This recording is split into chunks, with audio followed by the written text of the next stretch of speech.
Innalillahi wa inna ilaihi raji'un. Telah terjatuhnya pesawat di Ketapang. Kotak hitam pesawat T-50I Golden Eagle yang jatuh di Blora akhirnya ditemukan. Usai proses evakuasi dihentikan pada Selasa 19 Juli 2022 dini hari, petugas gabungan kemudian melanjutkan proses pencarian puing-puing pesawat tempur T-50I Golden Eagle pada keesokan harinya. Lokasi jatuhnya pesawat ini diterbangkan oleh Letu Alan Sapitra Indra W. Berada di tengah hutan yang memang sulit untuk mencapainya. Tepatnya di Desa Ngigil, Kecamatan Keradenan, Kabupaten Blora, Jawa Tengah. Namun setelah petugas gabungan terus mencari, akhirnya kotak hitam atau black box yang menjadi incaran diketemukan.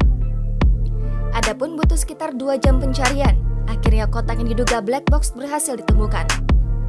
Sebelum kotak tersebut ditemukan, sejumlah warga sekitar juga ikut mencari dan mengumpulkan serpihan-serpihan pesawat yang jaraknya sekitar 500 meter dari TKP. Tak berselang lama, petugas juga menemukan kotak berwarna oranye dengan ukuran yang lebih kecil. Hingga berita ini diturunkan, belum ada pihak berwenang yang dapat dimintai keterangan terkait penemuan 2 kotak tersebut.